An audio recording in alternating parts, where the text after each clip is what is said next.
monde et bienvenue dans une vidéo un petit peu spéciale. Cette fois-ci, je peux le dire parce que c'est ma première vidéo des lutins lecteurs. Oui, je suis trop contente de faire partie de ce projet de Vlogmas avec d'autres personnes youtubeuses qui font un travail de ouf. Et d'ailleurs, je vous invite à regarder un peu en description si vous voulez plus d'infos sur le projet, mais je vous l'explique brièvement. C'est un projet de Vlogmas, donc c'est-à-dire une vidéo tous les jours pendant le mois de décembre jusqu'au 24. En fait, c'est un petit peu votre calendrier de l'avant. Donc sur toutes nos chaînes, on est 7 à y participer. Chaque jour, vous aurez la joie de nous retrouver sur tout l'ensemble de ce projet.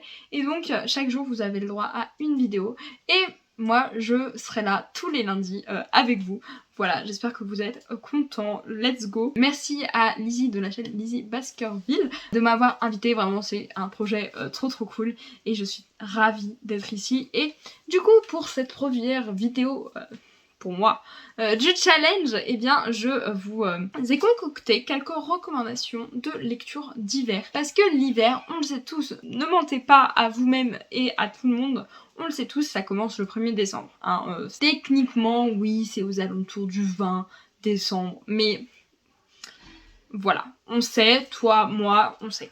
Donc, let's go commencer ce mois de décembre, du moins ce lundi de décembre, avec des recommandations de lecture qui sont parfaites en hiver. Ma première recommandation, j'avoue, je me suis pas trop foulée parce que l'hiver est dans le titre, donc bon. Là c'est plutôt facile, je vous parle des Fiancés de l'hiver de Crystal Dabo. Ça c'est le premier tome de la saga La Passe Miroir. Je pense que vous êtes énormément à connaître cette saga, mais vraiment, rien que la couverture respire l'hiver, rien que le titre respire l'hiver. On est là avec Ophélie qui se retrouve à devoir partir de chez elle et à être mariée avec un homme mystérieux qui ne vient pas du tout du même monde qu'elle, parce que dans ce monde-là, il y a des arches qui volent un peu, on sait pas trop comment. Et Ophélie vit sur une arche et son mari vit sur une autre arche et elle doit le rejoindre pour aller vivre dans une cour où l'hiver est permanent. Et bien sûr, il y aura des complots. Il y aura l'adaptation à une vie que Ophélie, elle est là en mode non, non s'il vous plaît, non. C'est vraiment une saga que j'adore, même si le tome 4... Oh, pourquoi ce tome 4? Mais en tout cas, ce premier tome, on est vraiment à fond dans l'hiver. L'arche du pôle, donc qui est le monde dans lequel on évolue, et notamment la citatielle, est remplie de cristaux gelés. Les cœurs aussi de ses habitants sont comme des cristaux gelés. Et si vous voulez une ambiance de cour lointaine, froide, avec des pouvoirs vraiment trop cool, genre lire les objets dès qu'on y touche, ou communiquer par l'esprit avec toute une famille, ou avoir des griffes par l'esprit, et bien vraiment ce livre est parfait pour vous. Et je vous jure que si vous avez besoin de vous plonger au cœur de l'hiver, let's go avec ce livre. Deuxième recommandation de cette vidéo, je vous parle du Goût du bonheur. Donc là, le premier tome, Gabrielle de Marie Laberge, qui est une saga familiale qui se passe au Québec tout le long du XXe siècle. Là, on commence directement dans les années 30, après la crise économique, et ça va se poursuivre notamment lors de la Seconde Guerre mondiale. Mais ça, c'est un petit peu plus tard dans le récit. En fait, ici, on est à Québec. Donc déjà, Québec, je sais pas vous, mais moi, ça respire l'hiver. Moi, je m'imagine déjà les hivers à moins 30 degrés. Donc, on est déjà plutôt pas mal, rien qu'au niveau de la localisation. Mais surtout dans ce livre, donc, qui est une saga familiale en 3 tomes, on va suivre une famille avec 2 parents et 6 enfants. Donc, ça en fait des petites personnes. Et on suit une famille qui n'est pas vraiment très convention, qui n'est pas là à respecter toutes les règles de la bonne société, et c'est cool. Et vraiment, c'est une saga familiale qui, je me rappelle, m'avait bouleversée, notamment la fin. Mais surtout, on est plongé donc à différentes saisons, évidemment parce que c'est une saga familiale, mais je me rappelle surtout le côté très hiver de certains événements de la vie, vraiment dans les années 30, où bien sûr le confort n'était clairement pas le même. Vraiment, si vous avez envie de vous réfugier sous votre couette et de lire et de vous évader dans le temps ancien des années 30, vraiment, cette saga familiale sera parfaite pour vous. Surtout que il faut soutenir un petit peu nos compatriotes québécois. Enfin, du coup, pas vraiment compatriotes, mais nos collègues québécois, voilà, qui parlent aussi français, et là l'intrigue se passe outre-Atlantique, et donc j'ai trouvé ça plutôt cool, ça change beaucoup, et c'est vraiment une très très bonne saga familiale, donc n'hésitez pas. Je me rappelle en plus, je l'avais lu il y a 2 ans en hiver, et c'est la parfaite saison. Vous prenez un petit thé, votre livre, et let's go! Allons-y. 3e recommandation, là c'est pas vraiment un livre qui se passe au cœur de l'hiver, mais pour moi ce genre est pleinement associé à l'hiver, alors que certes j'en lis vraiment tout au long de l'année, mais je trouve toujours que ces livres, et surtout ce genre, sont parfaitement dans l'atmosphère de l'hiver, parce qu'à chaque fois on traverse des milieux très rudes. Je parle de la fantasy et notamment de La couleur du mensonge de Irene Beatty, qui est un livre et même une trilogie en général dont je n'entends vraiment pas beaucoup parler, alors que pour moi c'est une petite pépite clairement de la fantasy young adulte, de la romantasy, parce que là-dedans on a tout ce dont on a besoin pour passer un très très bon moment. Et vous devez me dire, mais pourquoi est-ce qu'elle nous lâche ça dans ses recommandations d'hiver? Alors certes, c'est aussi parce que je trouve que le genre du fantasy se prête extrêmement bien à l'hiver, parce que les épopées dans des contrées lointaines, à part si évidemment c'est de la fantasy orientale, je trouve que toujours qu'on finit par se rapprocher des montagnes, par se rapprocher de conditions de vie extrêmement dures, et ça me fait penser à l'hiver. Mais notamment dans La couleur du mensonge, on suit la jeune Sage qui est un petit peu dans une famille qu'elle aime, mais elle n'est pas trop à sa place. Et un jour, elle va se faire repérer par une entremetteuse. Une entremetteuse, c'est qui? C'est, on va dire, un ordre de personnes qui gèrent les mariages dans ce monde. Tous les mariages doivent être approuvés par une entremetteuse qui, en fait, gère qui va avec qui. C'est clairement ça l'intrigue. Et Sage va se faire repérer par cette entremetteuse, non pas pour se retrouver mariée à quelqu'un d'autre, mais pour en devenir une. Et elle va accompagner, et elle va se retrouver à devenir une espionne pour ces entremetteuses, et à partir dans un convoi de jeunes filles protégées par des gardes qui doivent se rendre à un grand événement dans la capitale. Et Sage, donc, elle va être un peu là en mode espionne, repérage de qui peut aller avec qui. Sauf qu'elle est loin de se douter que son voyage ne va clairement pas l'amener jusqu'à la capitale, et qu'il va être semé d'embûches. Et notamment, ce voyage se passe dans les montagnes qui séparent le pays en deux, donc dans une forteresse aussi assez sombre et assez froide. Et si vous aimez le voyage dans des contrées lointaines et enneigées, et bah je pense que ça ira très très bien. Vraiment, c'est une petite pépite de la romantasy que je ne vois jamais.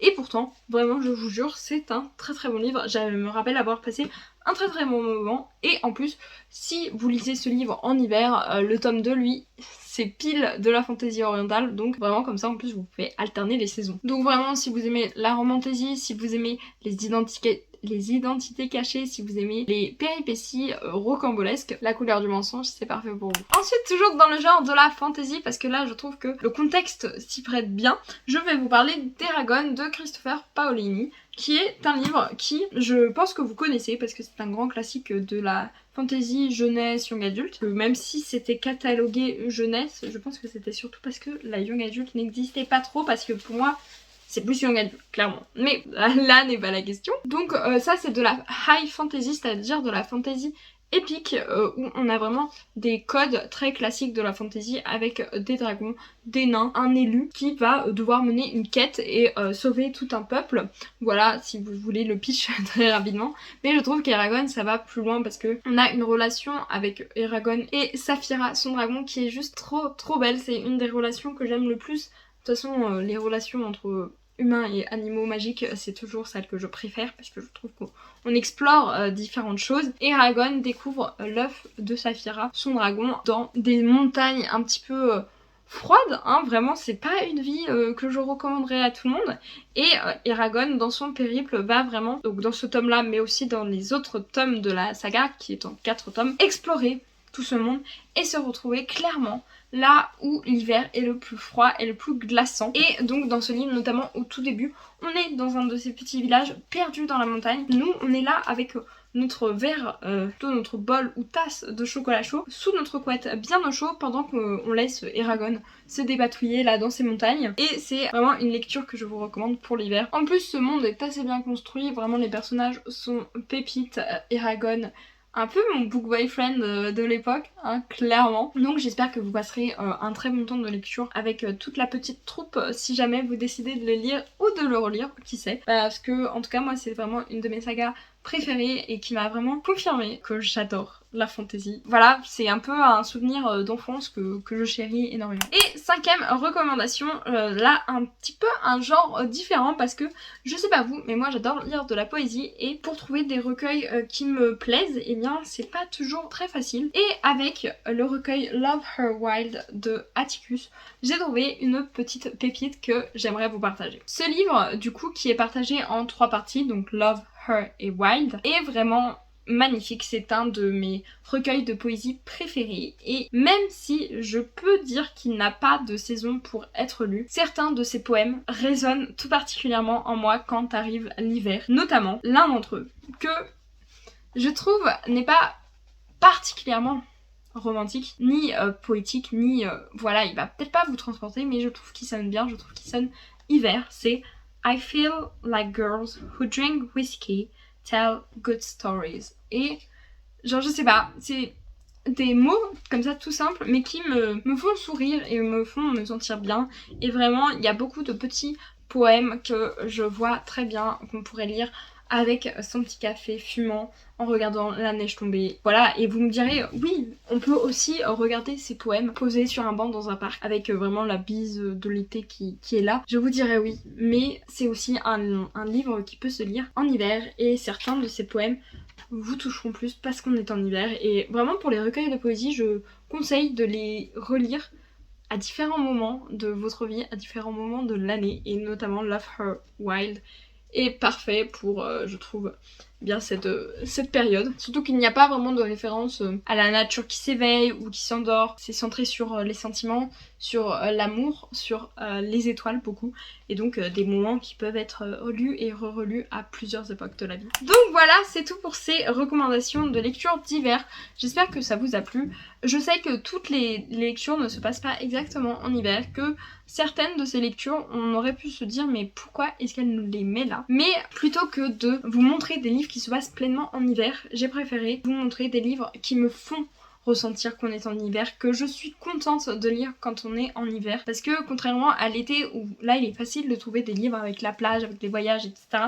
Moi j'aime bien en hiver juste être sous mon plaid et me réfugier dans des lectures qui me font rêver, et j'espère que du coup ces lectures vous feront aussi rêver. Et on se dit à plus dans une prochaine vidéo, et si vous voulez les vlogmas des lutins lecteurs ça continue et c'est demain sur la chaîne du journal d'Anna, donc n'hésitez pas à aller lui faire des gros bisous et à lui envoyer plein de love et à regarder sa vidéo. Voilà, en tout cas je vous dis à plus, n'hésitez pas à regarder toutes nos vidéos des vlogmas et je vous dis à plus dans une nouvelle vidéo. Tchuss!